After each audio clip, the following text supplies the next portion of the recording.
Yeah. Yeah. Yeah. So many lies that you hear from the net, they don't get her respect. She reporting the truth, not a check. You want an unbiased opinion straight from the chest, not a bit of conflict or someone here for a check.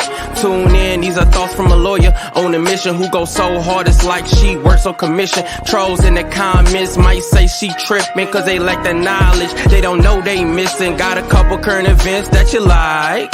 Wanna know about law from the eyes. Tired of all these blogs running lies because their agenda's a disguise. Tune in to the intellect, cause I'm sure y'all missing all the facts of the case that she steady is gifting. Someone here for the people, man, it's so uplifting. If you ain't subscribed yet, then you just omitting facts.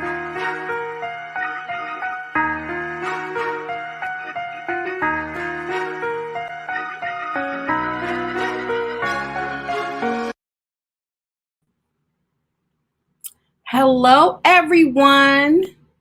We are reporting live from LA. I know it's late, but I said I was going to come on. So I said, let me make sure that I come on.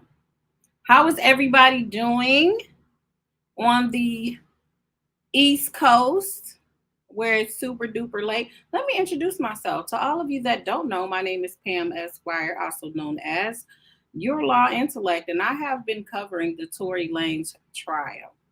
And now I am covering the sentencing portion of the trial, which has been attempting to have happened probably 3 or 4 times. But now we're getting closer and closer to an actual sentence. Give you guys a little bit of time to come in. If you guys could please make sure that you hit that like button. Make sure that you subscribe if you haven't done so already. We did get some new subscribers today. So welcome to all the new subscribers. Welcome back to all of my day ones. What's up, Chef Don? Don, you was the first one in the house. My hair's just wow.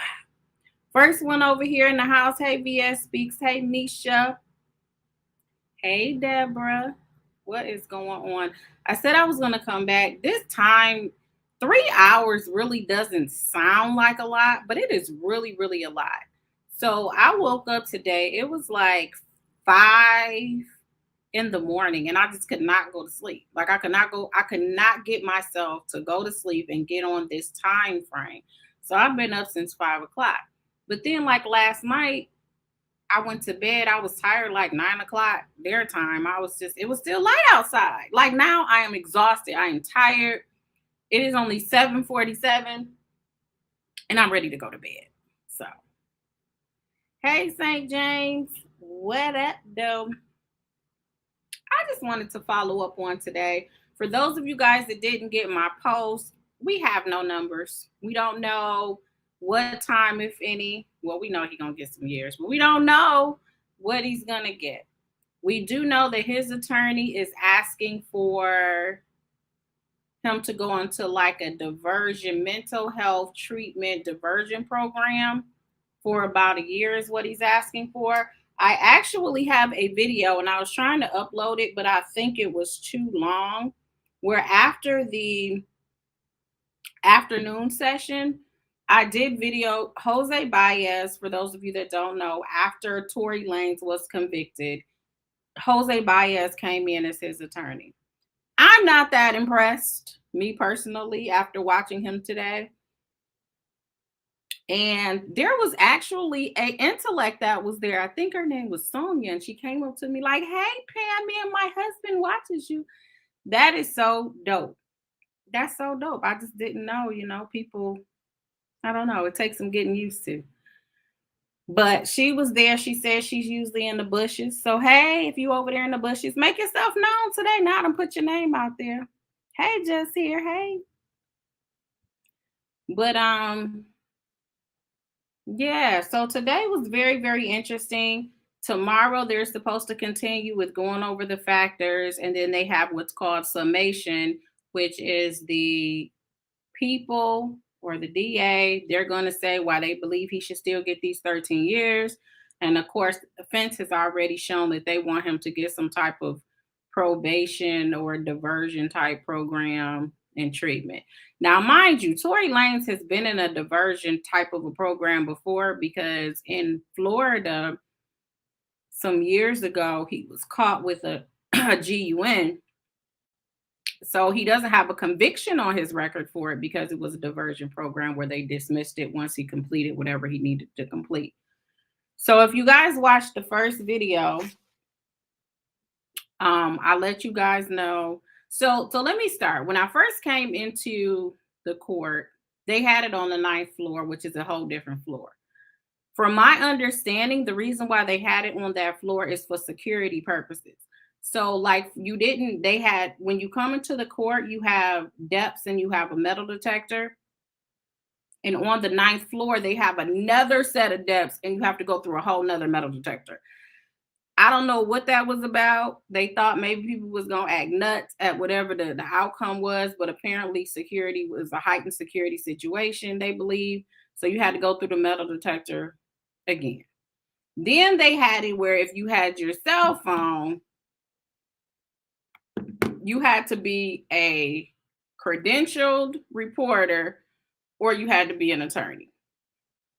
I was like, thank God I brought my bar card, because I'd have been mad if I had to walk all the way back down the street and go put my phone up. But they let you have laptops, which was just strange to me. But so it was that type of an atmosphere. Before, you would have Tory's family and all of them would be in the hallways and they'd kind of be talking to people early. They weren't stunting us this time. They didn't come till it was almost time for them to go in, and they really weren't talking to anybody. So I don't know what happened to change that, that dynamic or whatever. But they really weren't talking to anybody today. If you were on my live earlier, there was an interview that I just kind of bombed myself while we were on there. But it was our girl Black Letter Law was doing an interview, and his name was Miles McNary. I didn't have my notes so I didn't remember who he was. But he was actually the first witness, and he had testified that he's known basically Tory, or Daystar Peterson is his real name. He's known him for 9 months, because that's how long Tory's been in jail. He's a chaplain. And he was saying that he sees something so amazing because they're in this protective custody because you're a celebrity. And I guess they also have protective custody, like if you were a former gang member and you don't want to be involved in that anymore, you denounced it. So they put you in a protective custody. So you don't get to be in general population with everybody else. So he was saying that's where he's at. So like 23, sometimes 24 hours a day, he's like kind of on lockdown. And he was like, and they cut all the lights off at 9 o'clock. So apparently at 9 o'clock, Tory has started this prayer call. So when it gets dark and they turn the lights off, everybody just starts, praying.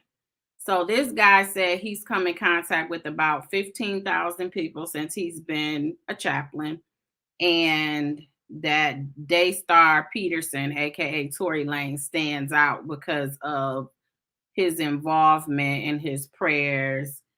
And they were asked about how his conditions were and how Tory's conditions were in the jail. And Mr. Neri basically said, you're locked down and it's harder for inmates because you're kind of in isolation. When I saw Tory, and I may have said that earlier, to me, he looked a bit defeated. I said maybe that brokenness came.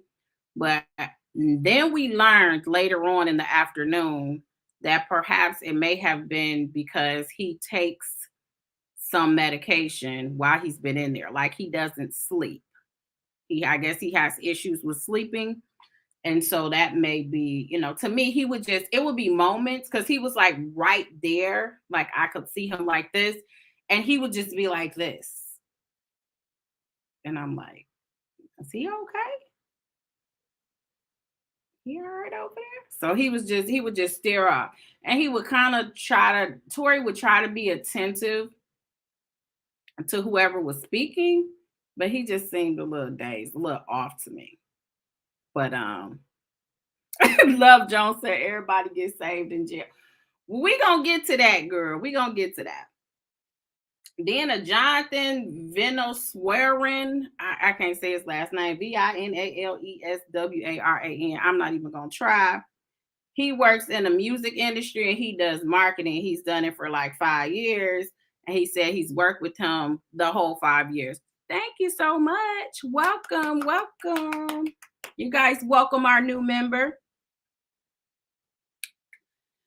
But he said he basically worked, he's in the music industry. It was interesting because he said he's been in the music and marketing industry and branding for 5 years, but he's worked with Tory for 5 years. So maybe that was his first time doing it with Tory. I don't know.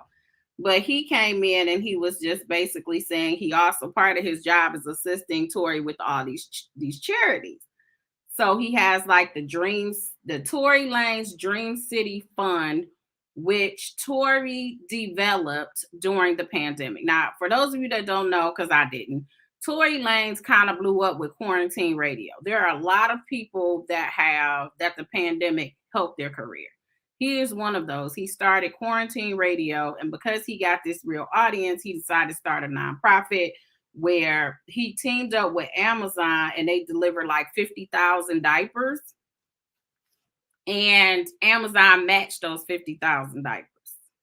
He also partnered with Adidas and did like the school on wheels, and they were giving out bags and shoes and, all the school supplies and stuff.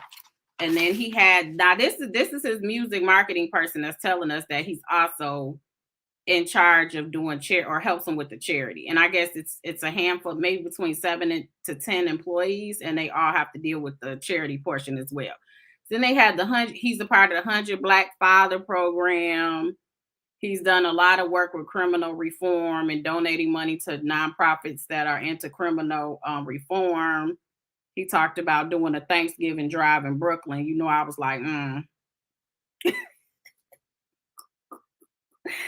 Thank you. HFG said, thanks for covering this. I'm very interested in seeing how long he gets. Did it seem like he'd been at least somewhat humbled by his experience? I think reality is setting in. I think it wasn't before because you got all these high-priced attorneys, which we're going to get to. These high-priced attorneys, to me, probably making promises that, well, saying they can't really make promises, but there's a strong possibility or something to give him a hope or whatever. So essentially this guy said any opportunity Tory has to give back, he gives back. They talked about some artist named Shady who was struggling, had MS or muscular dystrophy. He met up with her, heard about her online, told everybody, find her, I want to help her, pay her rent for the year, and then her medication, and then pay for her to go in the studio. He also delivered water. He did a Christmas toy drive in Broward County where he gave about $100,000. He donated kitchen appliances to single mothers. He's involved with the Haitian immigrants. He made financial contributions. He flew I guess he found out what was going on with the Haitians, with Haitian people. And so he didn't want to just give the money. That was another thing. He doesn't just give the money. He actually participates, according to some of these individuals. And so he flew to Texas, according to them. He flew to Texas because he said he wanted to personally see the immigrants. And even though he was told if he flew there and went to the border, you may not necessarily be able to go over.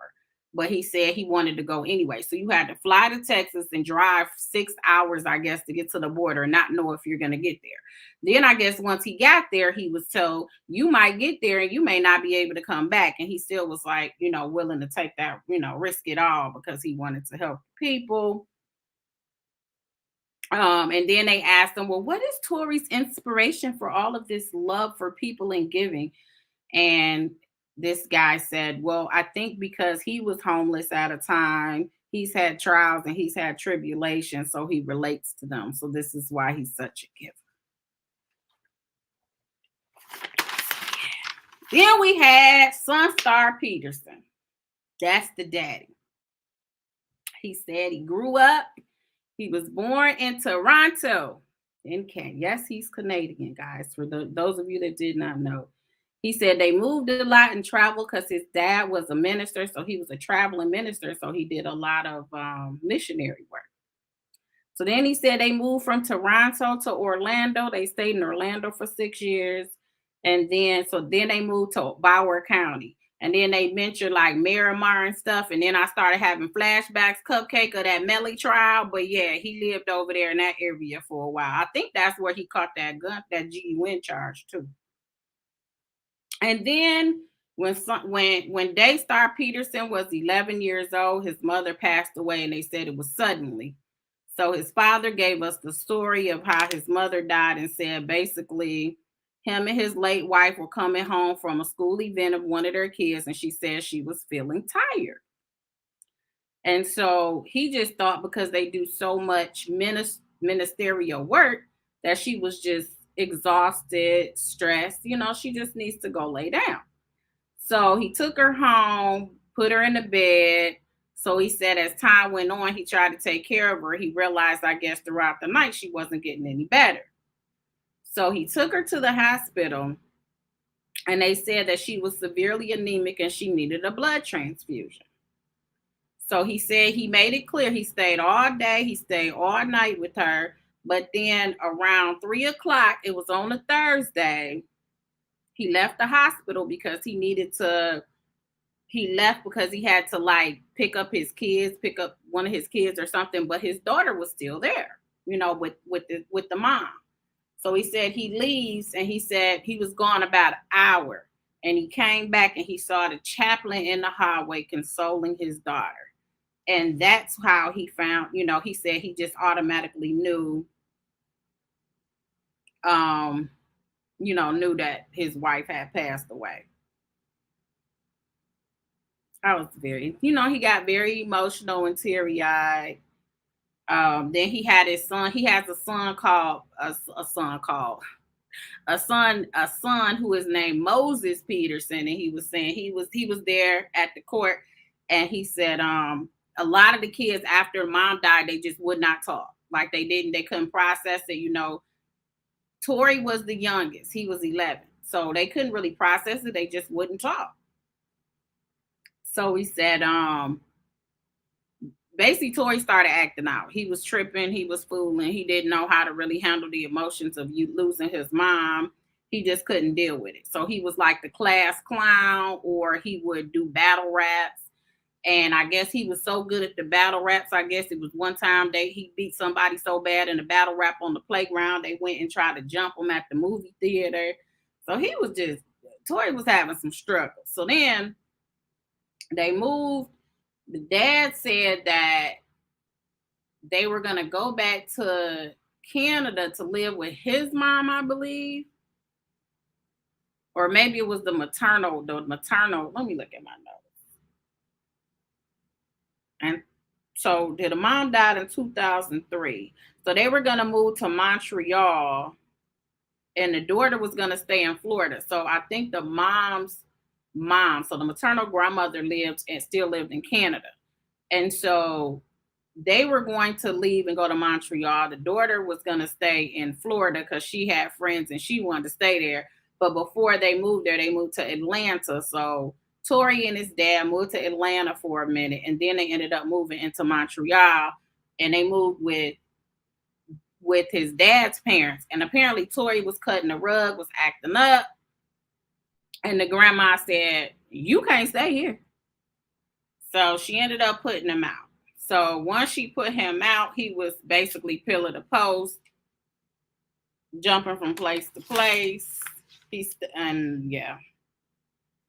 And he was saying, the father was saying that every school that he went to, they would be calling him, telling him how his son was acting a fool.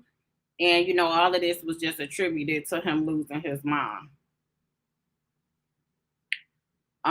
So then he was asked, well, where does Tori get this passion, for all of this philanthropic work that he does? And Sunstar said, well, I think he's been around the church his whole life. He traveled all over the world ministering with him. He mentioned all the continents and all of the islands and all of that he's been on, that there's, and their family has just always been involved in this type of work. So basically it's been ingrained or instilled in him. And his mom did that as well when she was alive. So then Jose Baez says, is there anything you would like to say to Judge Harrington? And he was like, Judge, I know this is off topic, but I believe in Romans chapter 13 about authority. And he was very tearful.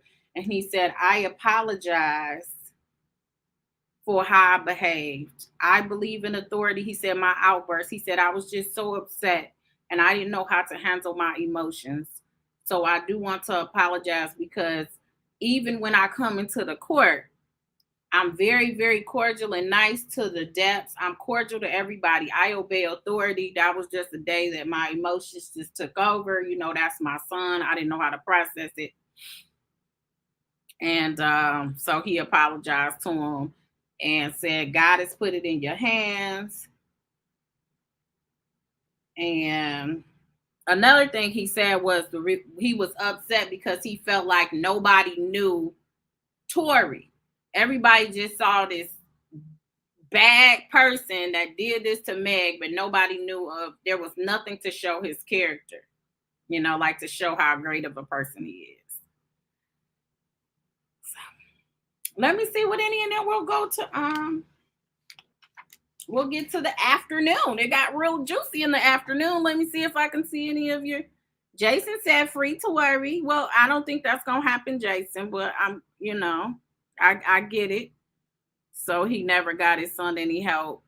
I was wondering how they were going to handle that, because I did read the sentencing. What's just so interesting about this is I feel like his attorneys are talking out of both sides of their neck. And this is what's irritating me about the case. It's kind of like they don't want to acknowledge that he did anything wrong, but then they want to say, but he needs help for doing what? Like, what does he need his help for then that you're trying to get him? But we'll get into that in a minute. Let me see. Cynthia says, sounds like Tory, no others held him accountable. We all suffer loss, trauma. Maybe in jail, Tory will get the rehab and emotional therapy he needs to heal. Great statement, Cynthia. Thank you so much for your input. All this effort would have been nice before he became violent and dangerous to his community. Come on, too feisty. You sound real feisty right there. HFG said, I feel for his family. I do. It's sad when a family member commits a crime that negatively affects the loved ones, especially kids. And he does have a kid, and we're going to get to that because the baby mama talked too this afternoon. In fact, Raina, I don't want to say her last name. When we came back in the afternoon, Raina, who is Tory Lanez baby's mother, she was the first one to talk. She said, they said, well, who are you to Tory? He's my son's father, my best friend, and my partner. That's how she described it. She said she's known him for 20 years. She met him in middle school. She said when she met him, he was struggling. So this was after mom had already passed. So he was struggling when she met him. She said he just couldn't process his emotions. So basically he acted out like they were saying in class. He was the class clown. He did the rap battles. And she said he moved around a lot so often that I guess there were times where they would lose contact. And obviously they got contact again because they got a 6-year-old. But she was like, yeah, that was her middle school sweetheart. She said he lived from pillar to post. When she got back in touch with him, he was homeless. And she said, and then he ended up on her couch. So that's how she got back in the picture. He ended up in her couch. And music was his outlet. So then Jose Baez says, tell us, who is Daystar Peterson? And she said, the most misunderstood. He's a happy-go-lucky, humorous, but hurt person. And all of it just gets misconstrued. So let me stop myself right there.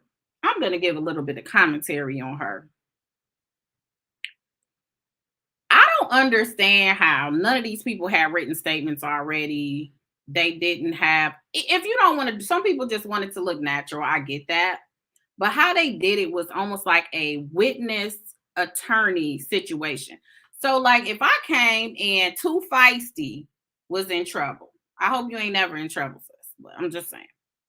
If you was in trouble, I'm gonna say, me and Too Feisty, we grew up together. We went to church. We sing in the choir. It was a time, I would tell a story. It was a time when I was in distress and she came in the middle of the night and she came and made sure I was okay. If it wasn't for her, I may have taken my life at that time. You know, you're going to tell your personal stories of how this person is.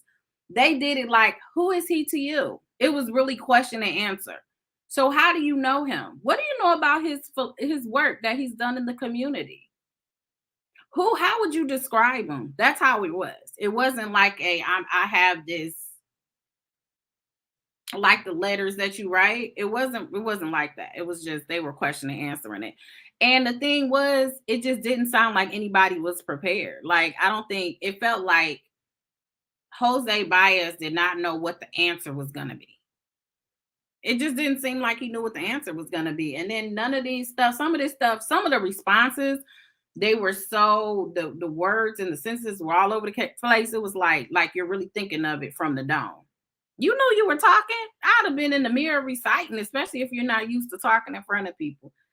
But that's just my observation. So that's who she said Daystar was. He's basically misunderstood, good, but he's the most ambitious, trusting, but he believes everybody, even the wrong people. He brings light unto people. She could never give him one word to describe him because he's just, a plethora of a lot of things. And so Kai is their son, and he's 6 years old. And she said he's the most supportive father, the funniest father, but he's stern. He makes sure he does the schoolwork, gives him morals. He's the rock of it all. So he's been the balance. He gives stability in his life. And then Jose Baez asked her, and this is why I said I know that a lot of this stuff they just never talked about. Because Jose Baez said, well, how was it, having when he became a rock star? And the baby mama was like, I don't look at him as a rock star. I don't like the name the rock star because that gives a negative connotation. He's way more than that. So like her response was almost like she didn't like him saying that. So that's why I said, y'all didn't discuss what you were about to talk about. So Jose tried to just move on. He said, moving along, I guess. So she said Kai was there for all holidays and birthdays. If he has a show or he across the country, he's still going to come and he's still going to, be there for his son. He always puts him first. So when she said that, I said she always puts him first. I think I personally make a lot of decisions based on how it would affect my kids. A lot of people have not got popped in their eye, cussed out, smacked. Because I looked at if I got in trouble, I could lose my license, my livelihood, I could go to jail. And it's like it ain't even worth it. I'm not gonna do that to my kids. So I thought that was, an interesting thing to say. Oh, he always puts them first. So she said, of course, the kid is struggling since he's been incarcerated. I guess she's told him he's working. She hasn't really told him what was going out, but what's going on. But she did say, like, Tori is the disciplinary. You know how you can say, you better not do that, or I'm gonna spank you, or I'm gonna call your daddy. And the kid don't care about you spanking them, but they get upset when you say I'm gonna call their daddy, because the daddy, you really got a healthy fear of your father because they're disciplinary. That's how it sounded like he is to him. But now she uses him as a threat, and because the baby hasn't seen him in I don't know how long, 9 months, the baby like, those is empty threats. So she says she can't use that anymore. Like, if you don't do that again, if you do that again, I'm gonna tell your dad you don't mean nothing to him anymore. It's pretty much what he said. So yeah. Let me see what else. I don't think she said much of nothing else really. She talked about the charity too, and she said sometimes it's annoying. And everybody was laughing because it's not just like major nonprofits. She said they can just be out someplace on the street, and then he feels like he got to go out his way to take care of the person. Said she's been to his house several times, and he just got some strange kid in his house saying the guy was struggling and he's talented, and so he'll bring him in and try to help him as much as he can. Um, she said he's always learned from his mistakes, and then he helps people to, mentor them after he learns from his mistakes. It said, I guess Tory made it around 2017 is when he made it. She said when he was able to buy a house and all of that. And but he was giving and stuff before he even made it. So whatever money he had, he's always been a giver, even before we knew him as the Tory Lanez. So the case happened in 2020, and I guess he still was giving while he was out on bond. He still was giving. He never stopped just because of this case. And so then Jose Baez asked her, is there anything that you would like to tell Judge Hereford? And she basically said, he is a man of many talents. It's so many wonderful things. She don't really know what the situation is, but it's none of her business. I don't know. I guess maybe she was talking about the relationship he may have had with Meg or whoever else. This doesn't really speak for him or, of who he is. She says she understands the severity of the situation, but that he does more good than any bad that he's ever done. And so she asked the judge if he'll be lenient on him if possible, because he's the rock of the family. And basically, she wants the judge to help break the curse of fatherlessness in our community when it comes to Black men. So then she was about finished, but then Jose Baez said, before you went, didn't I ask you for videos and pictures and stuff of the charity work that Tory has done? And she said yes. And Jose Baez, and you weren't able to find too many videos and pictures, were you? She said no. And basically it was because he does it not for show. So that was the point. Like, there's no video showing all of the work that he does for others, because he does not do it for show. He doesn't do that for clicks and likes. He just really is a giver. And you know what? He seemed to grow up in that. If you were going to different islands and impoverished places and that's how you grew, he probably does innately feel, the urge to give. And then then they asked her about the family's current financial situation, and she pretty much said they're making it, but of course it's a change because he's not out. And so then Jose Baez says, isn't it fair to say that there's not the influx of money that you once had? And she was like, no, it's not. And that he's still giving while he was in jail. So that's the baby mamas. Anybody have any questions? Yes, hit that like. Your girl's up here working. You said text. Oh, we're going to get to that, Jeff. We're going to get to that, Jeff. Not rock of the family, but money of the family. Oh, ouch, Kelly. Too Feisty said, it's interesting they are attempting to fix his image during his sentence since he spent the PR budget on jewelry. This is what I felt. I felt listening to this, it felt like, how some people say you hustle backwards? I felt like they were defending backwards. You get what I'm saying? Like, it just felt like, what are we doing right? What are we doing right now? And then it was just over. It was so redundant. It just started being so redundant. But I'm going to move as fast as I can. So Caesar McDowell came up next. He's the CEO of Unite the People. They give legal services to those. They do it as low bono, for those of you that don't know, because they were laughing like they never heard of that, but we do low bono. I know I do it all the time, where you don't necessarily do it for free, but you don't do your regularly hourly rate, for certain people. So it's a nonprofit And I guess he started it because he said Mr. McDowell had 3 life sentences for a non-violent offense. So it probably had something to do with drugs or something, I would presume. And so he ended up doing 20 years before he got out. So when he got out, he said they're a small nonprofit with like a staff of 20. He said he met Tory in around 2017, 2018 with the help of another celebrity guy. And then he mentioned Method Man was helping them as well, helping this nonprofit. So Tory gets the word, the nonprofit, they wanted to do a fundraiser and they needed some celebrities to help with the fundraiser. And Tory immediately got involved and was like, he basically made the event happen. And so Mr. McDowell said, out of all the celebrity, he's done more than any of the celebrities that have helped them. So he started a youth truth program, which that's what Tory created, to help the youth. And, they tried to get them out the street so they're not involved with gangs.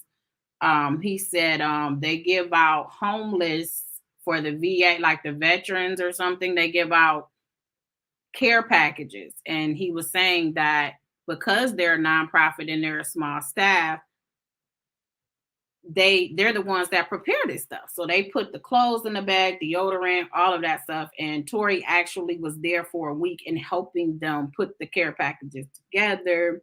He wasn't just donating money, he was donating his time. He said, and then he'll stop. He said, then there was a situation where sometimes people will come to them and they don't even have the low bono money. Like they can't even keep their lights on. So how can they get the legal services from them? Because we can't keep our lights on. So there were a list of 50 women, according to Mr. McDowell. There was a list of 50 women, and they put them on a list when they can't afford it, and then say something opens up and they can go ahead and pay for and cover this lady. Or cover whoever it is, not just this lady, but whoever it is. Then they'll just pick one off the list and they'll pay for her. Well, Tory says he looked on the list, and I guess according to him, Tory was like, tell them all to come in. So all the women came in. Tory was there. They didn't know Tory was going to be there. He surprised the women, and then he told them he was going to pay for all of their legal fees. And so he wrote a check. And so that's when Mr. Caesar started getting teary-eyed, and he was crying and everything. Very sweet. Then he said sometimes they couldn't even make the payroll at this nonprofit, and Tory would pay their payroll. And he's been involved in over 10 projects. He's written checks for all the projects, and he also comes and he's been present for 9 out of the 10 events. And basically he said, listen, Judge, this incarceration has really made our nonprofit take a hit. Tory was basically our purse, is what it sounded like. He said they not doing good since he's been incarcerated, because he was almost the backbone of a lot of their stuff. So please be lenient on him. So he basically said, so it doesn't just hurt Tory, it hurt his family, it hurts the community at large, because he's such an integral part in the community. So then we had the next witness in the afternoon was Ellis Pacheco. You guys may have heard of him. I don't know, but he's supposed to be, his family is the big music industry person. He said his father was Johnny Pacheco, Pacheco, Pacheco, And he said he met Tory December 14, 2019, because he has a nonprofit, and I think it's affiliated with like a children's hospital or something. And he said that what they would do is they would go in the parking lot and they put these big old concerts outside in the parking lot for sick children. And then they also would like donate gifts, give them gifts and everything. So he said they contacted Tory. I don't know how he actually got affiliated with him, but he contacted Tory. Tory found out it was about kids, and within 24 hours or 48 hours, he flew there, and he was a part of it. And he said when he was there, he said it's usually from 12 to 5. But Tory stayed there from 12 to 8 because he knew these kids were terminally ill. And he said they do this every year. He said they might not be here next year. I may be the last person they see. And he was saying how he had informed the kids that Tory Lanez was coming and they was all excited and stuff. And he was like, man, I hope this dude show up, because how excited they were. And they said he came there and he said that's what stuck with them, that Tory was like, this may be the happiest moments of their life while they're here. We don't know how long they're going to be here. So we're not going to have no time limitations when these kids are terminally ill. So then the guy goes on to say that Tory told him about the circumstances of him. Hey, Thais. Hey. Tory told him about the circumstances of, this case. And he said he told him, and the guy said, I told him, you know what, next year, you just take you a break and you don't come back next year. So basically the guy, like we heard about his case and they were concerned about the PR portion of their event. So they told him like, yeah, no, don't go. So he didn't come that next year, even when he was out on bail. But he called him and told him what was going on. And then this guy is an accountant too or something. So, and he does manager, right? So he deals with funds. A lot of managers deal with funds. And he said that he, I guess, volunteered to kind of take over Tory's and look at his businesses while he's been in jail. And he described his stuff as a mess. His whole money situation is a mess. He said that Tory started to build a nest egg for himself, but then he had an accountant that was whack pretty much and did him a disservice. And due to this accountant making these mistakes, Tory had to write a check to the IRS in the multi-million-dollar range. So he's had problems. So then Jose Baez says, has he had problems paying his bills? Has he had problems paying all these expensive lawyers at this table? I was like, why did he say that? Because I'm still wondering why he hired you, Mr. Baez. I was just wondering. But, that's just my opinion. And the accountant said yes. So it sounds like this guy, manager, accountant, music guy, his homeboy now, he's helping him also financially, because he said his money is and he's not charging Tory to kind of go through his finances and try to get his stuff in order. He's working with him to get his stuff together.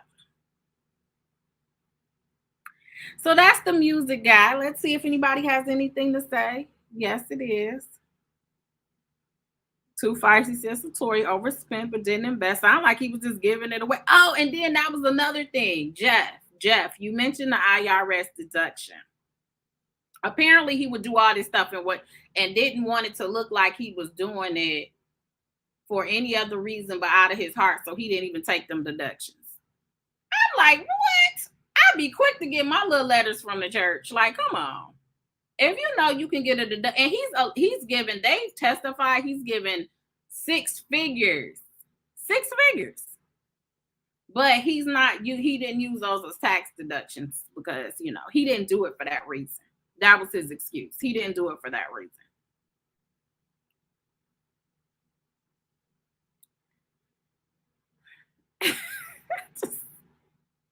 I don't believe it. I think he was just doing this when he knew he had other situations legally. Yes, that came out. It was like he wasn't using that as a deduction. I was like, what? And it wasn't even like, I don't even care. I give $100. I'm here giving it to my account. It don't really mean nothing, but still.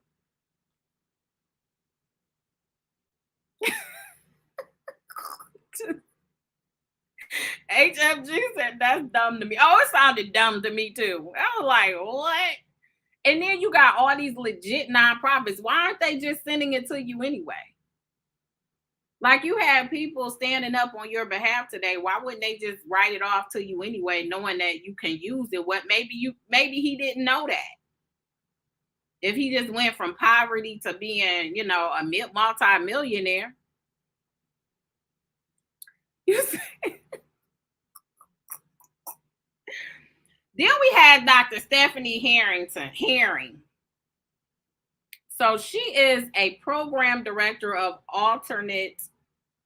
some type of alternative sentencing. That's the name of it. So she gives her background. She's a clinical psychologist. And so they hire her to see if individuals qualify for alternative sentencing, right? So what she ultimately did was she went through that. She said part of her duty is to assess mental disorders and substance abuse disorders. But she believes in her experience that most substance abuse disorders, there's usually an underlying mental disorder. So if they find out it's just solely substance, I think she says she ships them off someplace else, but their stuff they deal with mental. So she tells that she works in other courts as well. She's worked for the prosecutors, not on this case. She was literally just hired by the attorney for the sentencing purposes. So she said she does an assessment to see if people are eligible for mental health diversion. So diversion programs are those where if you can successfully complete the programs, oftentimes they'll just drop your charges. I don't know what type of mental health diversion program this is, but that's basically he would go to treatment. And that's what his attorney is trying to get him to just go to treatment or whatever. So she said with Mr. Ed Wilborn, now he just got on the team about a month or two ago. When he got on the team, he's worked with this doctor before, so he's, solicited her for her help in this case. So she says she looked over a plethora of information, the pleadings, all of that, and then she did an over the phone assessment of Tory Lanez. So after she reviewed the information, she said she believes that he has a mental health disorder. It's based on the underlying issue of trauma, because his mother died and all of that. She said he had PTSD.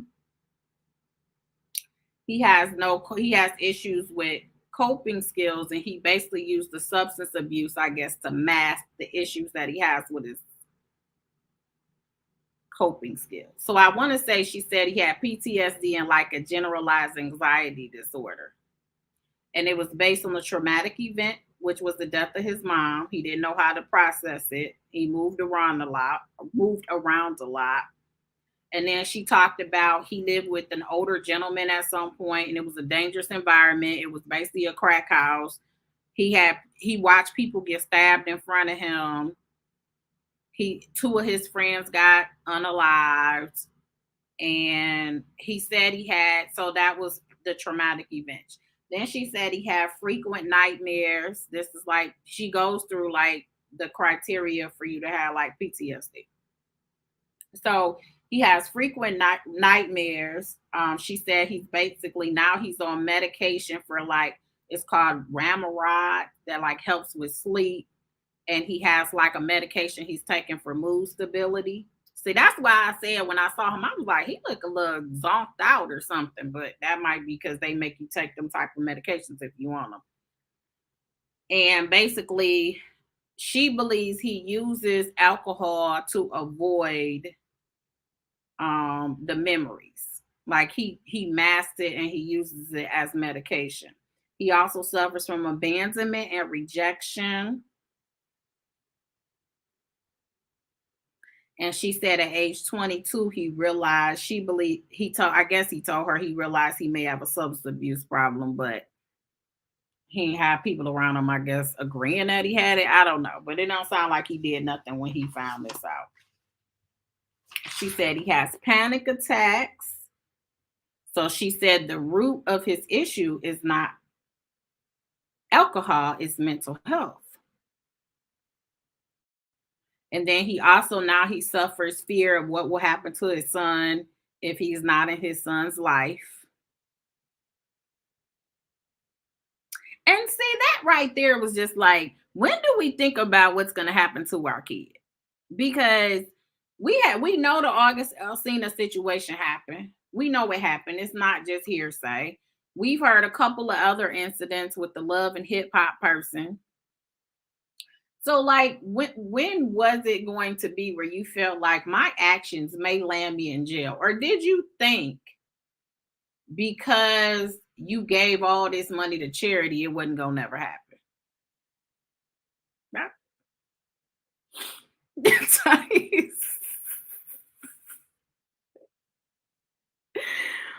Meg has PTS post Tory shot. I'm not doing this with y'all. I'm not. I am not doing this. You really don't need to pay a therapist to say this. His child will experience this too. I'm an educator and I see it a lot. Hopefully they'll get his son some help. Yeah.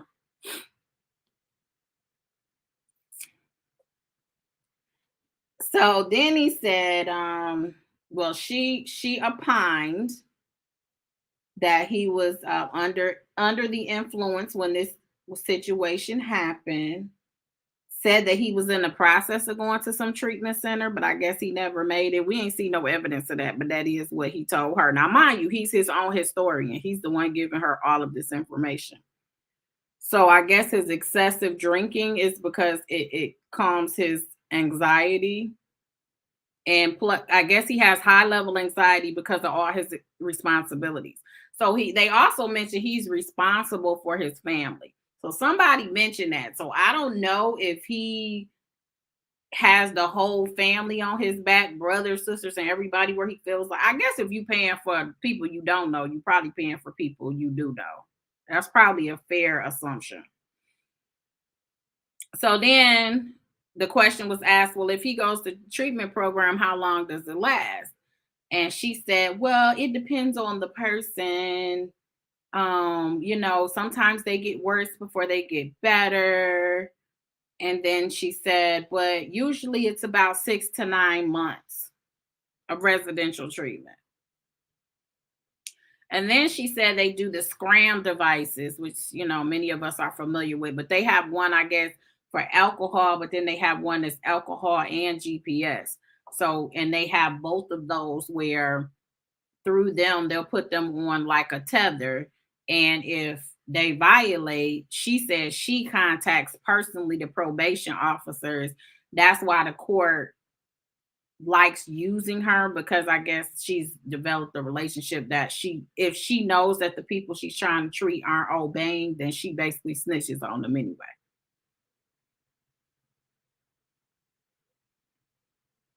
And so she also said Tory wants a better life. She said when she sees people, they usually are concerned, what do I need to do to get out? She said Tory wasn't like that. He didn't ask to say, I'll do whatever to get out. Tory said, I just want to be a better person.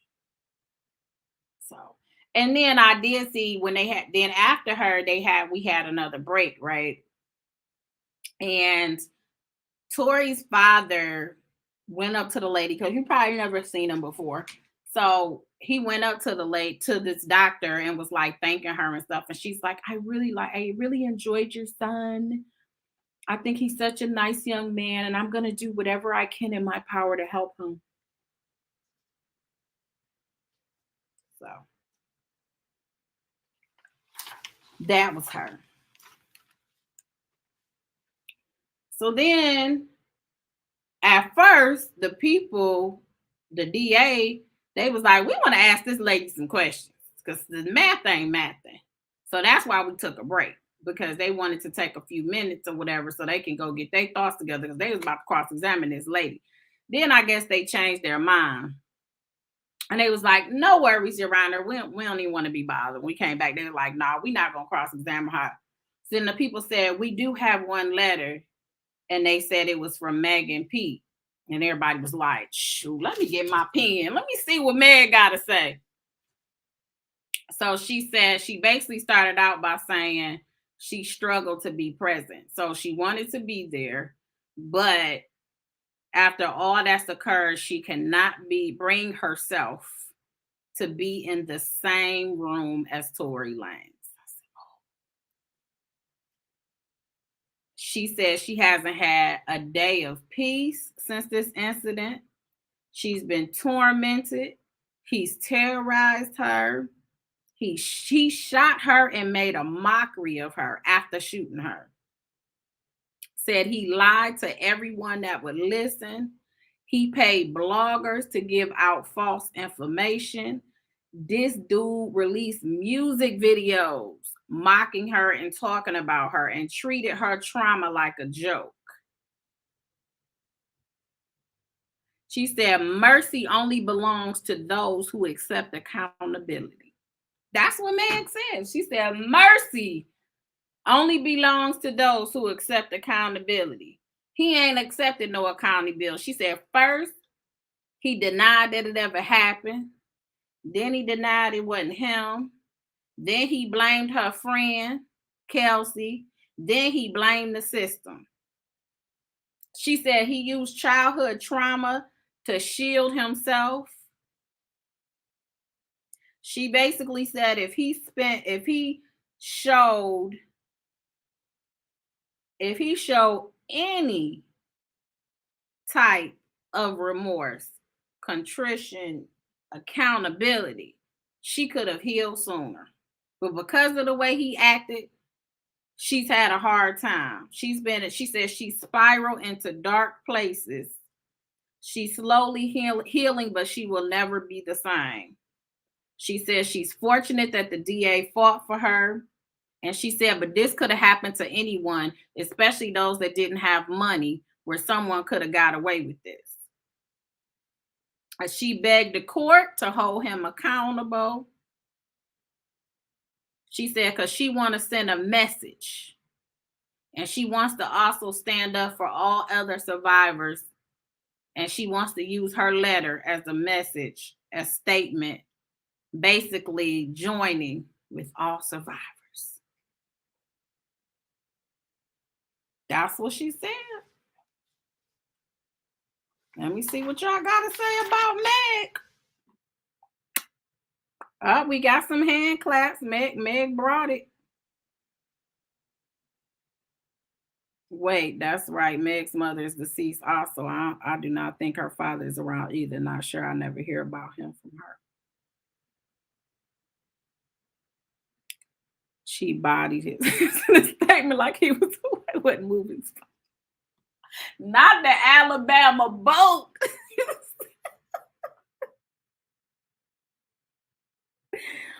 I thought she said he apologized right after it happened. Yeah, but if you apologize and then turn around and say it wasn't really no apology, and then say it never happened, and then say, oh, it was glass, and now it's, you change your story. Like, dang. Thais said 13 years in a day. Dang. Day for day. You don't even want him to get no credit.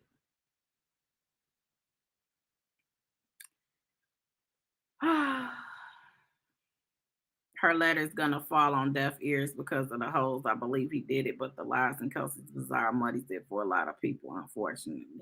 I don't know what deaf ears, because he about to get some time. I don't know about that one. Hey, Meg gave it. I know. I said we all need a copy of that speech. I said, okay, Meg. So then that was the end of that was the end of the witnesses, the character witnesses. Okay. I thought maybe Tory may talk at the end of all of this before the judge gives sentencing.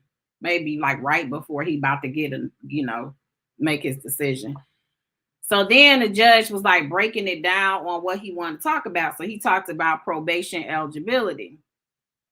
So he mentioned how the defense wants probation, but he mentioned that the statute says probation shall not be granted when you have an offense with the use of the weapon, unless there's some type of unusual circumstances.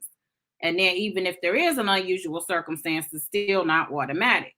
So under their statute 4.413C2B, the defense is trying to argue because of a mental condition, then that is, and that he has a high likelihood to respond to mental health treatment, which is what this lady was talking about, what the doctor was talking about, that he basically, that's the unusual circumstance. So that's what he's saying. So that's why they're saying that probation should be, and he could just go to a treatment program. So then the judge said, but Mr. Baez, isn't the doctor's opinion basically based exclusively on what your client said?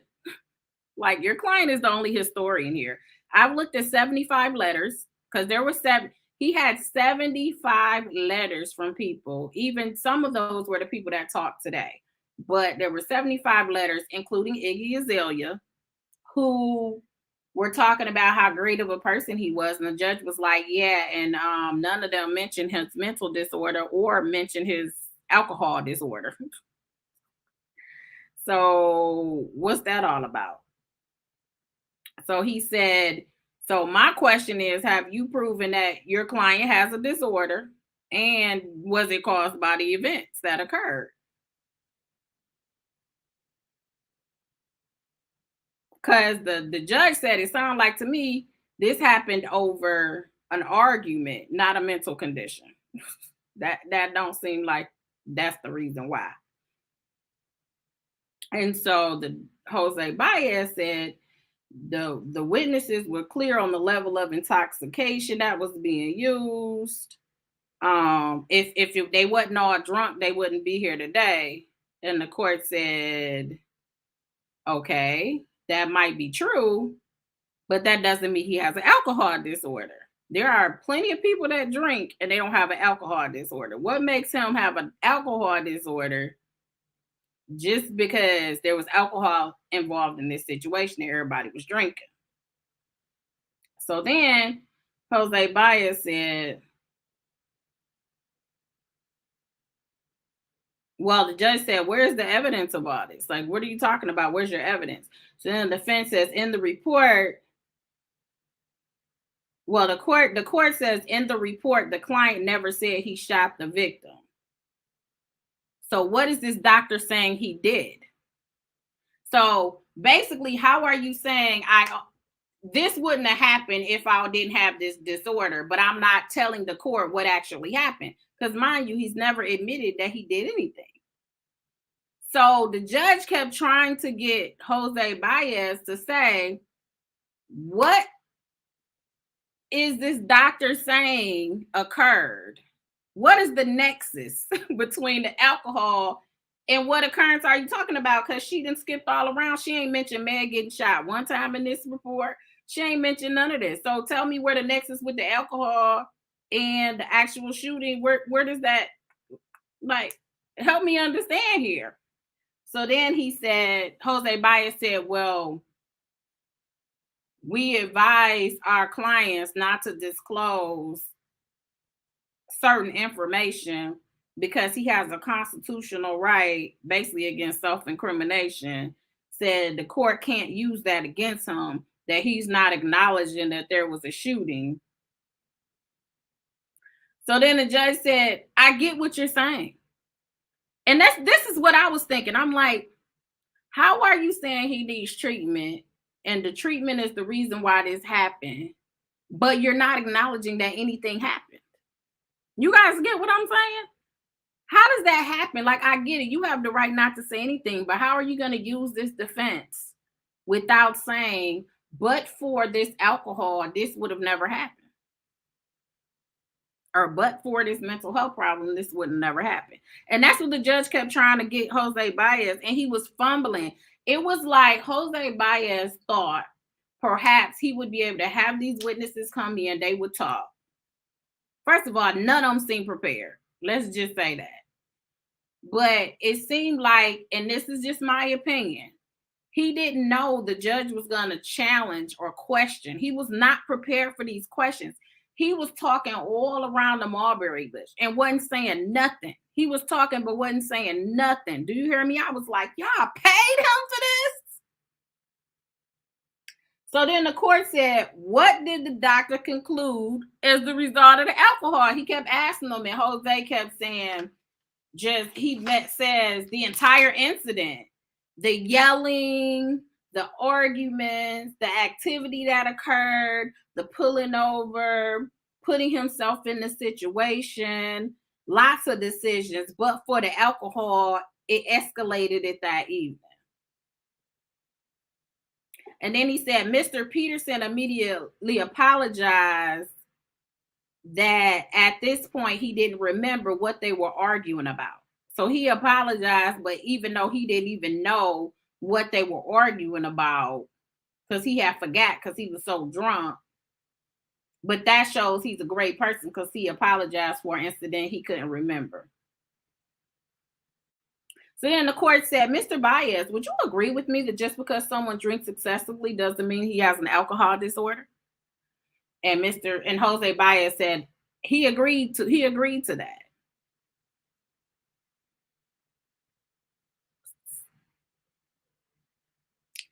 So then, of course, the prosecution gets up and they're like, first of all, the information is self-reporting, as the judge said. This is what he said. At the time of the incident, he was a few weeks shy of being 30 years old. He's never had arrests, no convictions, or alcohol-related incidents. So if you had this alcohol problem, it seemed like you would have a DUI, drunk in public, disorderly. You would have something. He said it was DA Bot, the guy. He said DA Bot was on it today. He told Jose Baez up. I'm not even gonna lie. I was like, I don't even be liking DAs like that. But he really was passionate about it. Like he was like, this lady interviewed him after he was convicted. He continues to try to avoid accountability. His first thought was to buy people silence. He's a calculated individual. He's just now in damage control mode. He said the body cams don't show him stumbling. He elected not to give a statement. So basically, when he went to the court, got arrested, he told them he was going. He invoked his right to remain silent. It was like he shows he had control after all of this stuff happened. He said a few hours later, he was apologizing to Kelsey. He was trying to apologize to Meg. He understood the severity of what he did, and he knew exactly what he was doing when he was doing it. So basically, don't blame it on the alcohol. That's pretty much what DA Bot was saying. He said him telling doctor he has an alcohol disorder, he does, and he says whatever he needs to say to avoid accountability. And then they say, I guess in one of the reports, so there were two doctors. So one of the doctors, I guess, gave a report and they didn't like everything that was in there. So they got a second opinion. So this lady that I just told you who talked, she's the second opinion doctor that, that he talked to. So I guess in the first report, it said as an adult, he stopped acting out. And he became the pillar of emotional support. So what the DA was saying, he said the defense is talking out of both sides of their neck. Y'all saying he this great person. You got the baby mama saying he the rock. He the emotional support. He this, he that. The community needs him. But then in the same breath, you saying because he got these disorders, he can't control his action. Like you can't have it both ways. That's what DA Bot said. And then he said, well, where's the nexus? We don't see it. None of them mentioned the victim. None of them mentioned the shooting. They always make him the victim.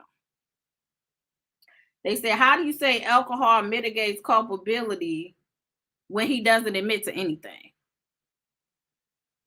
Like, how are you trying to mitigate his culpability by saying he got this disorder, but he ain't admitting that he did anything? So that was the big thing because nobody was understanding the nexus. If you're not even saying that he did anything, like, how are we mitigating this based on these? Let's just assume he does have the disorders. Okay, he got the disorders, but you're not saying he did anything wrong. So then the defense talked about him being a Canadian citizen and said basically, no, not the defense. It was the DA first mentioned him being a Canadian citizen. This is the first time this has come up because a lot of people had asked about it and said basically he's at risk of immediate deportation. So therefore, he is not a person appropriate for probation. And so he gave case law about an illegal alien and said that in that case law that he gave, he would not qualify for probation. And they said there's just no conceivable way that he can even finish a treatment program because he might be out of here. That's pretty much what the DA said. I was like, oh. So then the defense counsel, Ed Wilburn, he's the local counsel that was just hired a couple of months ago to be on the team.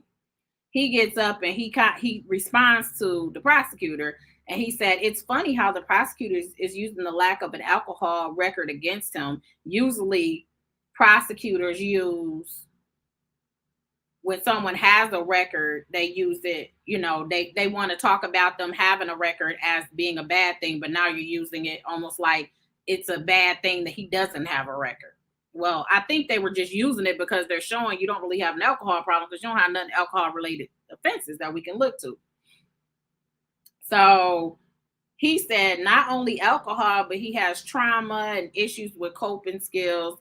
And the court said, this is when the court pointed out the discrepancies in the two doctors that they had. The court said the first doctor said he doesn't suffer from PTSD. So how did the second doctor say he got PTSD? Which one you want me to listen to? Which one? Now both of them said he got an alcohol disorder, but one of them said he got a PTSD and one of them said he didn't. The first one said he didn't quit the DSM diagnosis for PTSD. So then the court says, so on paper you wasn't arguing PTSD, but now you arguing PTSD. Is that what you're doing right now?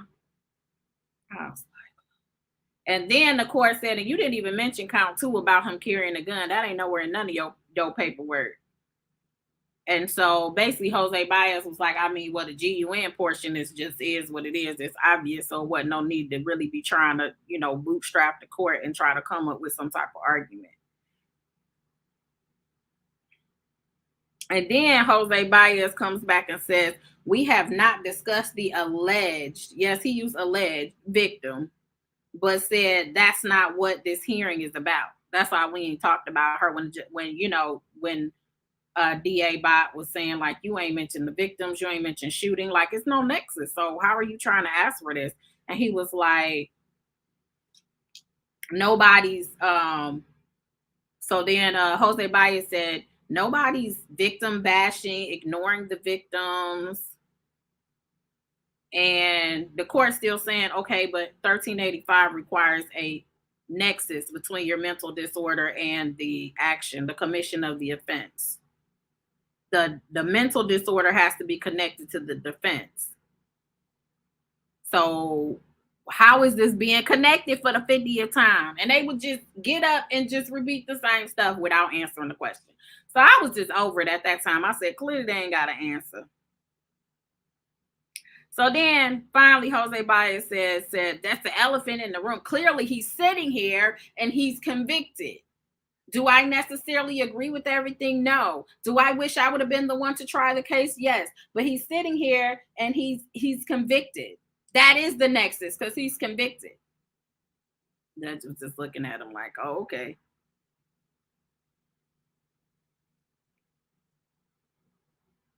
So then, thank you so much for the membership. Man, listen, I was sitting there like, y'all could have paid me half and I'd have did way better. Way better. But then remember in the morning I was saying that the DA was trying to get 2 aggravating factors in. So that was the end of the probation stuff. The judge ain't make a ruling, but y'all know he ain't getting no darn probation, but he ain't getting no probation. But they tried it. So they had aggravating factors where you can get more years. When you have aggravating factors, you can add more years on. I want to say maybe it's 2 years for each aggravating factor, or maybe 3 years for each aggravating factor. I can't remember. Don't quote me on it. But Had all the list of all these people.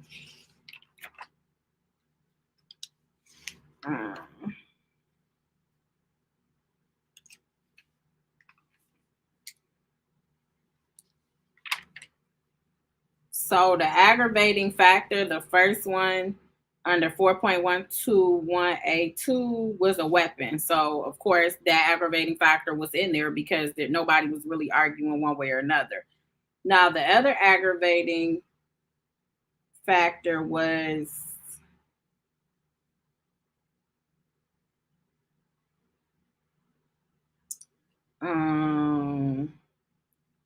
you exhibited a high degree of cruelty, callousness, and viciousness.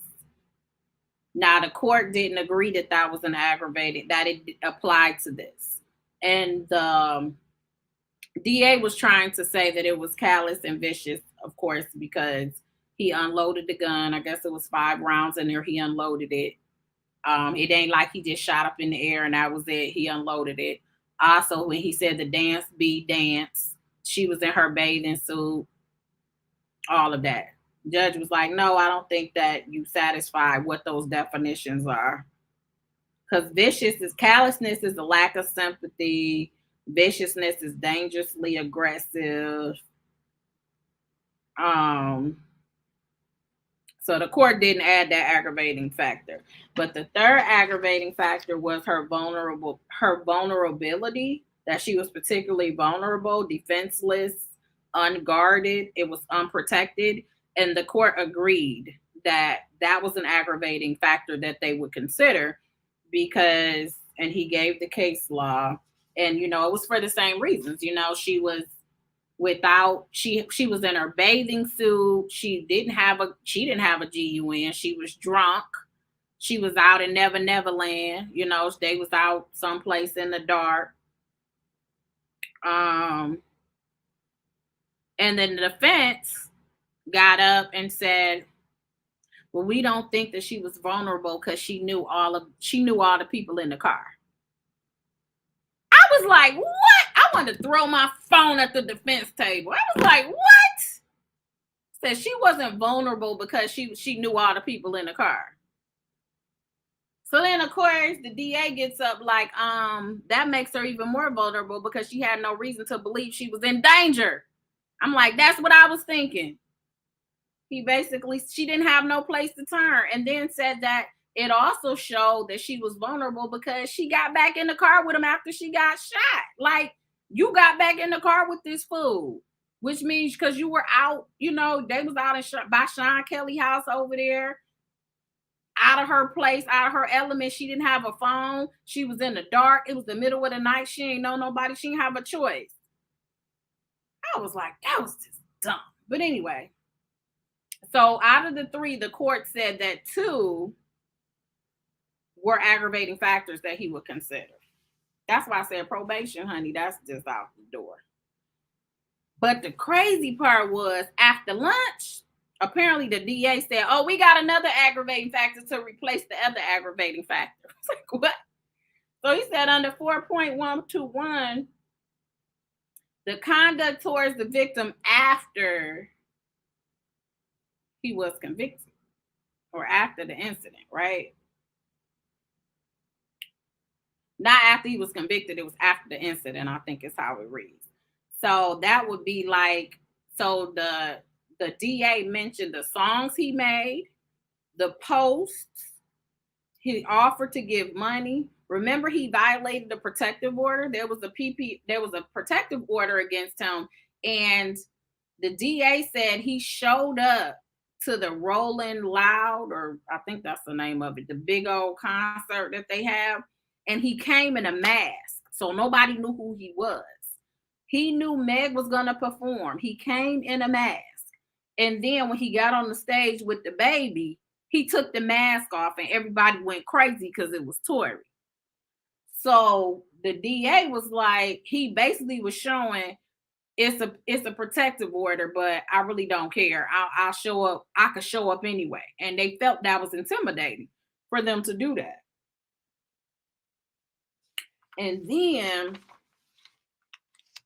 The defense said, well, I don't think the court should consider any of this. She said, Jose Baez said it was a lot of back and forth on the internet between both of them. Pete made posts online, and she even made posts about Harris. She hired one of the most high profile attorneys that was making statements on her behalf, and one of the a major PR machine that's behind Rock Nation that was out here on her behalf.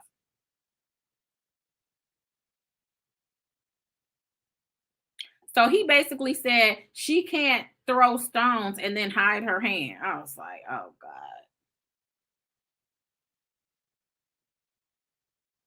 Said you can't throw stones when you're in a glass house. That's what he said. And then said once you insert yourself in the public, you're going to face a heavy amount of criticism. That just happens. And basically, the judge will be making new precedent if he decides to punish Tory for basically dissing, because that's what he used, dissing Meg on social media. And then he said all these incidents was already addressed in pretrial. So basically, you're trying to repunish him. I was like, okay, I kind of feel that argument a little bit. So all of this stuff happened. He did all of this while he was out on bond. Remember, his bond got revoked a couple of times, and they added more. Like he had an extra 100,000, and yeah, so it got revoked a few times. So basically, Jose Baez said, "No, judge, you should not even try to look at his conduct after the incident before the trial. Don't look at that at all." So then the court said, then he mentioned like Megan was in a whole different state, and it sounds like, and then heck, Tory probably gonna be another country, so he ain't gonna be around there no way. So why are we doing all of this? I mean, Jose Baez was throwing whatever he could against the wall. He just sounded like he just was not prepared for the questions that was gonna be thrown at him. To me, he just seemed very unprepared, and he was rambling a lot. So then the court said, well, we're obligated under Marcy's law to consider the effects of the victim. And basically, the client's inability to comply with the court order is a factor. And yeah. So then Jose Baez says, I don't think putting another man in prison, another black man, let me be clear. I don't think putting another black man in prison when he can get treatment is the way to go. And he said that again on this video I'm going to show you guys that won't upload. So I'll probably just play it on here. So then the prosecution said,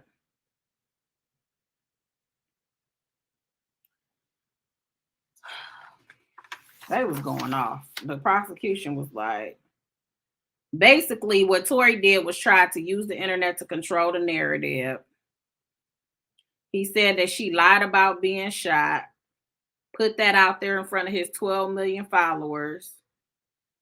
Then he had lyrics that said, and he repeated the lyrics. DA Box said, the lyrics said, how the F you get shot in the foot don't hit no tendons. So apparently that's a line in one of his songs. And he said it twice, how the F you get shot in your foot, but it don't hit no tendon. He said Tory tried to turn the public against Megan. People didn't believe her. Notable names wanted to cut ties with her. The defendant retweeted misleading posts on DNA, which as if it exonerated him, trying to put out a spin that the DNA testing exonerated him, which it did not.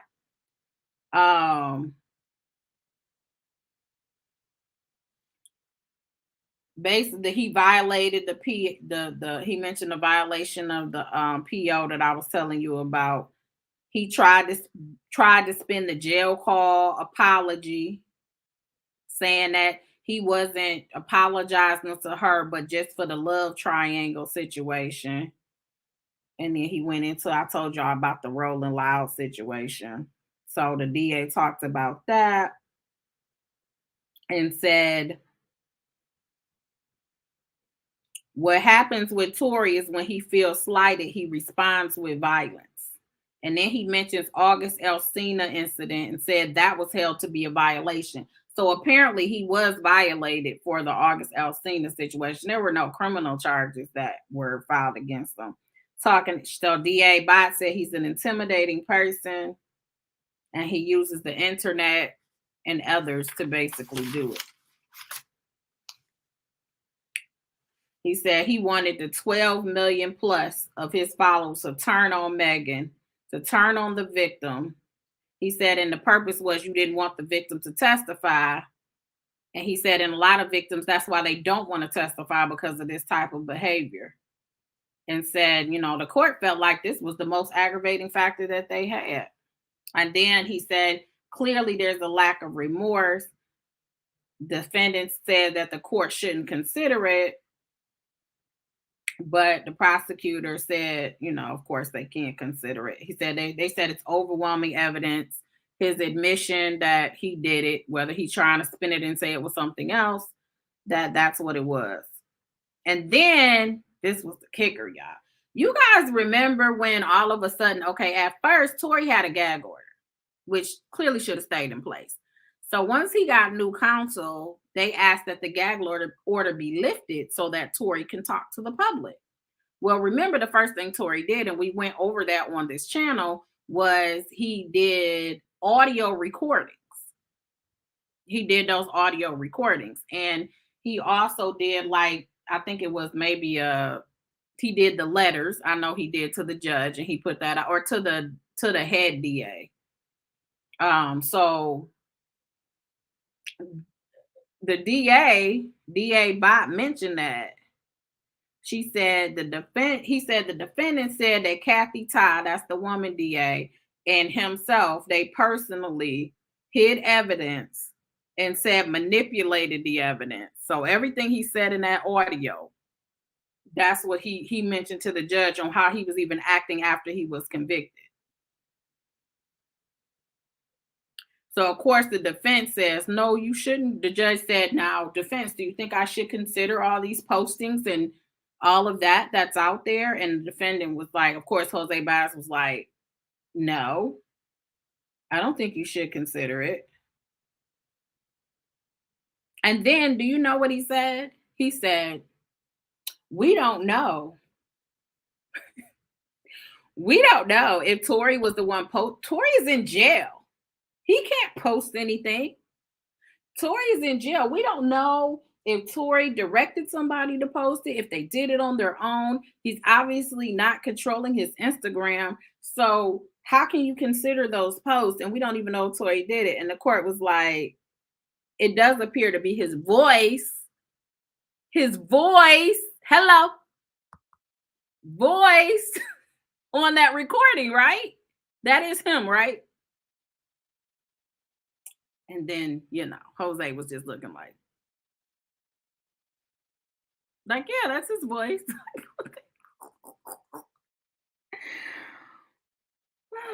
So then Jose gets mad and he was like, DA Bott wants to get on his soapbox. Maybe he shouldn't hold a court media press conference his own self. And the judge was like, hold on. So he called himself trying to go on the DA because he said, I've never seen a prosecutor that wants to give statements and talk to the media like DA Botts. Usually that's defense attorneys. I'm fighting fire with fire. You talking about him being out here. You've been out here talking about this case too. Then he said the text and the phone call that he keeps saying is an apology to add to the aggravating factor wasn't really an apology. That's just a stretch.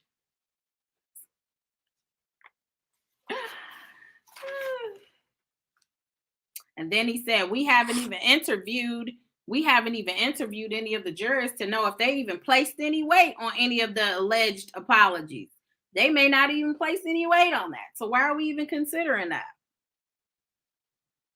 So then the court said, thank you so much, Mr. Baez, but the court is going to consider all those posts. as an aggravating factor.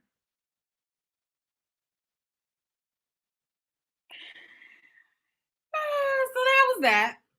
So they picked up a new aggravating factor after they got rid of the early one. And then they go to the mitigation. So, of course, you have the things that can enhance your sentence, which are the aggravating factors, which is what they were going over. And then the court went to mitigating factors. So the mitigating factor said because he has no prior record, because I told you he had a diversion program where he had that case before, and it looked like with August Alsina, whoever else, ain't nobody pressing charges, so he ain't got no priors. And then the court said he would place some weight on his um, philanthropy, but he made it real clear he wasn't putting significant weight on it, but he said it's some weight. They said the court agreed that he had a low risk of violent recidivism. So he said he was gonna add that as a factor, but he doesn't agree that major weight should be placed on that either. And the courts want, and then as a mitigating factor, they also wanted the court to consider that he was suffering from a mental condition. And the court said, I'm not inclined to consider that. He said one doctor gave one opinion, one gave another. Why should I take one over the other? And that was pretty much when we ended. So then the court said, we're not going to get through everything. So we'll probably be back tomorrow. We'll finish up the factors and then we'll do summation, which is basically summation is kind of like closing arguments, you know. So thank you guys for the cash apps. Ray Mia, I appreciate it. Let me make sure I'm not saying because y'all get mad when I say your real names. Let me see. Let me go on the actual cash app. You guys brought my denter today. I appreciate it. Thank you, cakes, cupcakes. I appreciate it. Ray Mel, thank you so much. So I want to play this video. I was trying to upload it. I couldn't. I don't think my son is off of here. So he probably didn't watermark it. So I'm just going to play it on my phone. It's about 10 minutes. And it's of Jose Baez. And see.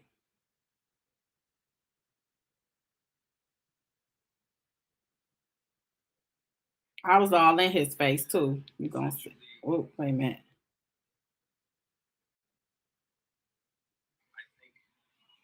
Tory has proven through his extensive community service and lives he's touched. Oh, this is so low. How extensive it is. This young man was not only an entertainer, he was also a philanthropist, hand in hand, as was testified today. It's unbelievable how many lives he's touched for the better, how many people he's helped, completely being unselfish and trying to help others. And I'm sorry, I think that's something that is significant. I think the more lives we touch in a positive way should be weighed when judging the man. And we judge a person by what they've done their entire lives, not just in their worst moments and moments that they're not proud of. And this is something that started before this incident and continued even after the incident, and the lives he's changed. Even you heard from the chaplain today, even while incarcerated, he's there trying to help people. And how you can ignore that is well, let me put it this way: I don't think you can ignore that. I don't think you should ignore that, and I don't think any of us want a system where someone would ignore hundreds of good deeds and judge them harshly on one incident, on an alcohol-fueled incident. And for that reason, I think it's incredibly important that not only, specifically that the court know who Daystar Peterson is. And I'll admit, I didn't know. And as I was investigating this case, and throughout all of my years of practicing law, I've never seen an individual. I've represented many celebrities and many people who are financially well off. None of them, and I repeat, none of them even come close to Daystar Peterson. And I hope all of you saw a different side of Tory today that you may not have seen or known about. And that's because that's not something that he goes out seeking attention for. And just the random acts of kindness are beyond belief. And because he's incarcerated, people are suffering right now. People he was constantly helping over the years, the mothers, the single mothers who are out there trying to raise a family while their husbands are incarcerated, paying for their bail money, their legal fees, different things like that, moving towards social justice reform. You saw today a crippling nonprofit organization that's suffering because they don't have his support anymore. And one incident or two or three things a year or something like that, or incidents where you're trying to get publicity, that's one thing. But clearly, that's not the case in this situation, where I'm blown away at the type of young man that he is, based on everything that I've seen. Factors could be outweighed by saying that the social media actions are a significant aggravating factor. Like the day we start paying attention to social media in our criminal justice system is a very sad day. How people believe, the fact that we've moved into a society where we pay so much attention on what people like and don't like, or criticize us online. I think it's his actual words. One things that he said. Certain reporters are using the culture, if not in general, this case in general, to use it for clout for social media. Do you agree with that? Okay, if you're gonna ask me a question, Is he remorseful? Wait. The judge cited several times about remorse. Is your client remorseful? Would you like to get out here? No, I'm just asking you. That's all. Here's my point. If you're going to ask me a question, Feisty. please let me finish my answer. Okay? So, as I was saying earlier, the specific acts go way beyond that. Now, what is your question? Is he remorseful? I think it's absolutely clear that he was remorseful because he called Ms. Harris and reached out to Ms. Pete immediately for his behavior that evening and accepted responsibility for that. He is incredibly remorseful and ashamed and embarrassed that all of this happened. And I think as an individual and those who were there that evening know what the truth is. But as far as his part is concerned, as far as his actions are concerned, he has been nothing but apologetic for that. Given, unfortunately, there are certain times and certain incidences where he's not proud of, but ultimately, his first instinct was to call and apologize. And I think that says a lot. But The judge asked many times, Yes, he is maintaining his innocence. is he innocent? Is he innocent? And did he have anything to do on that night with a Like I weapon said, being drawn? if he's maintaining his innocence, yes, he's innocent. He did not shoot the gun. What is he remorseful for then? If Tori gets time, how do you think he's gonna have it? This is so backwards. He's going to handle it like he's been able to handle everything so far. He's lived, as you can see, an incredibly tough life, and he's just going to have to deal with it.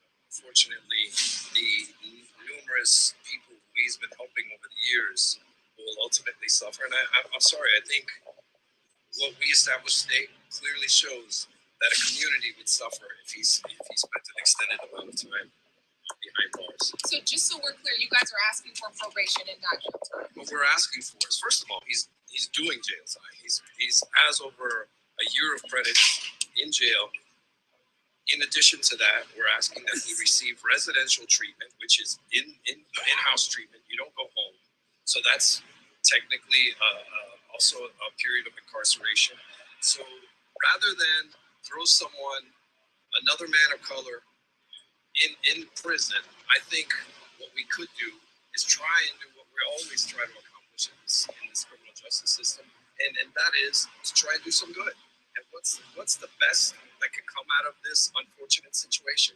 One is that he gets the help he needs for his issue with alcohol, and two, that the community doesn't suffer. And I think every day Daystar Peterson is locked up, the community suffers, and you all saw that today. You all saw exactly how many people, through all of the random acts of kindness and through the hard work and dedication that he has committed to public service. This is not just an entertainer.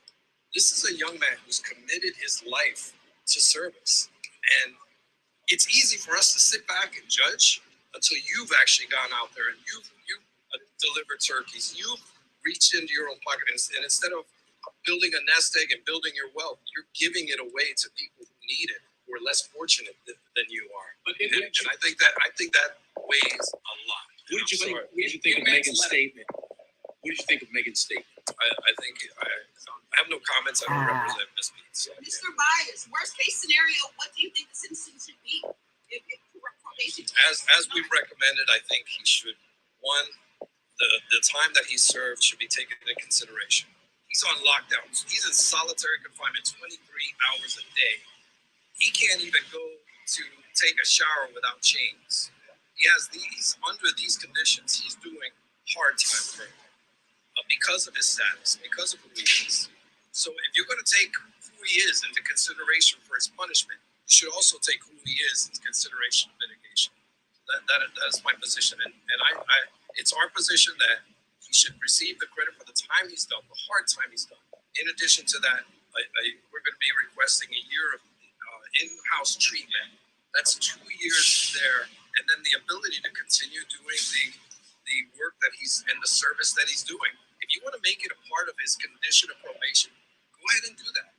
I have no doubt, and I think very few people would have doubt, that this young man won't go out there and do more good, because he's proven he can do that. He's proven he's done it, and he continues to do it to this day. You say he's remorseful, but Meg's statement and her attorney's words today express 2.5 years of hell, and making statements that it's almost shifting the blame from the victim, in this case, Meg, to Tory. I mean, what do you make of that? Again, I don't represent Ms. P, but what I do know is that she's been incredibly successful over these last 2 years. Her career has taken off beyond proportion. She's doing all kinds of wonderful things in the industry. She's making lots of money. She's enjoying lots of success. She's doing lots of. I don't know why I showed his shoes. I don't know why. In the rap community for the work that she's doing. In addition to that, she's doing things in physical fitness, and she's branding herself in a certain way that has been nothing but success. So, look, I applaud her for that, and I certainly think everyone should be applauded for their efforts and their hard work. If Tory's freed, I mean, how is Tory going to feel? And what about all the time that he's already spent behind bars? What's the question? As I mentioned, I think certainly he should be credited for it. And of course, he wants to get back to his family, to his community, and to all of those that he wants to continue to help. If Tory is maintaining his innocence, what is he remorseful for? He's remorseful for his conduct. There's a lot of bad conduct that occurred that evening that, of course, he is responsible for. And one thing, as we all know, there's no incident that's isolated. One thing leads to another, to another. And you heard a lot of talk today about Nexus. That's specifically what we're referring to. I think when you peel back all of the layers, Tory is remorseful for his actions. He's embarrassed by his conduct, and his brand has taken a major hit, and it's something that he's going to have to repair and pay for as he tries to get his life back together. Nobody's going to let him out. He's not going to get let out tomorrow, and everybody's just going to be also wonderful and accepting of him. He's going to have to face the tough questions. He's going to have to pay his dues and gain the trust of the community for which he served. Now, you heard, in fact, today, one of the charities he wanted to continue to work for would not allow him to, given the PR issue that they would have had to deal with. So, all he can do is try and rebuild his life by assisting and committing service one day at a time. Abogado, un statement rapidito en español. ¿Cómo? I'm sorry, I'm going to have to run. What is Tory's life like in jail? It's essentially a living hell. I don't know how someone could last in isolation for so long. He's moved. Whenever he's moved, he's chained. That includes taking a shower. You try taking a shower with chains on. Not a pleasant experience. You try being in a situation where you're by yourself 23 hours a day, day in and day out. That's a form of suffering for which you must take into consideration if you're going to judge or attempt to punish him. How is he feeling? What has he said to you today? Again, he's encouraged, and we're certainly hoping that he gets a fair shake with Judge Hereford. And right now, it's not over until it's over. And even even if it ends tomorrow, we're going to continue to fight for. So there will be an appeal. There will be an appeal no matter what. Everything one step at a time. We're looking at the process, and we're going to utilize the process and try to assist them to the best of our ability. Will you represent him during your appeal? Will you represent him during your appeal? Message to his fans. He has a lot of fans. Thank you for all his prayers and for all your prayers. I appreciate it. Gotta go the other way. That one's blocked. So that was Jose Baez. So I'm gonna go to you. That was see, I stuck around, got that interview with him as well. So you said try being pow in both your feet and enduring pain for the rest of your life when your career requires to dance on those same feet. Good point, Tracy. Okay, let me get on. I'm interrupting your conversation. So why did he have to throw in Megan doing things in fits? I don't know. He basically, to me, Jose Baez is trying to say she didn't suffer as much as she's saying that she did. My face is so shiny. She didn't suffer as much as she's saying that she did because she's still successful. You know, she's still successful in her life. It's crazy. No, they wasn't making no statement, please. Them Jenners, they were making it like they were going to testify. They got up off that trial so fast. Yes.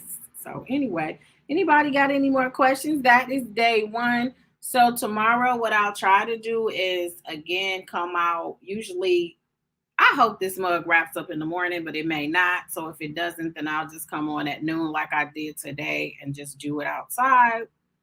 And whatever happens, either way, I'll try to come out at noon. But I really hope they finish. If they don't pass tomorrow, I'm out of here. Okay. But I've just never seen things move so slow, ridiculously slow. Everything has to be days. Nothing can happen just in a day when it comes to this case. He said has a 5-year minimum for the use of a pow for a felon. Somebody said that on another platform I went on. I was like, oh wow, yeah. Make sure I thank everybody for the cash ups. I'm about to lay it down, y'all. I go to bed by 10 o'clock here because it's 1 o'clock, you know, where I'm from. And then I get up at 5. Like, I can't get this time thing. 3 hours doesn't seem that great of a difference until you got to switch your body to that. So, like, I woke up at 5 something and I couldn't lay back down. Thank you, Miss V, for the Cash App. I appreciate it. So I'm going to eat my food because, you know, I went without lunch. Everybody was laughing like, oh, you went and didn't have no lunch to talk to your people. I was like, I love my people. And everybody was up there like, we love it over there. Like, they have this family camaraderie over there on her platform. I'm like, yes, I really love my people. God sent the right people over to me. So I am absolutely grateful. And I will forfeit a sandwich that I probably don't need anyway, to make sure you guys get the best coverage.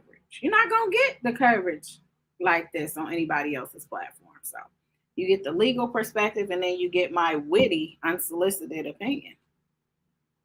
So anyway, yeah, right. We could, like back in the day, everybody related. I love you guys more. All right, guys, I'm going to holler at you guys tomorrow. I am about to lay it down because your girl ain't about this late life like this. That's what I've learned. And I had like stuff to do for court.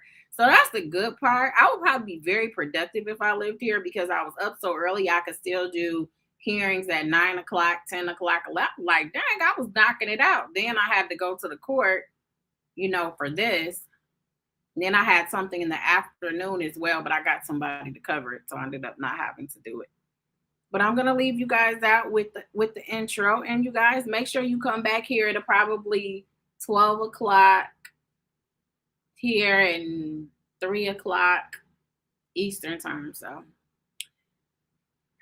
I am out of here. You guys have a good night. And thank you again for all of the love, the new members, the super chats I got today, the new subscribers, all of the likes I'm not begging for. I love you guys, man. You guys made my day a good day.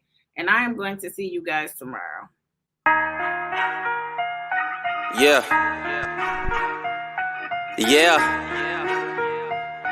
Yeah.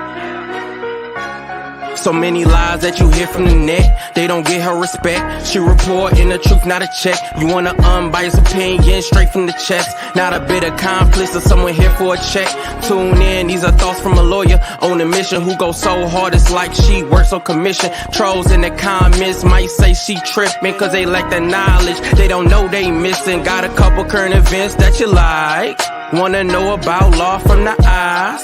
Tired of all these blogs running lies because their agendas are disguised. Tune in to the intellect, cause I'm sure y'all missing all the facts of the case that she steady is gifting. Someone here for the people, man, it's so uplifting. If you ain't subscribed yet, then you just omitting facts.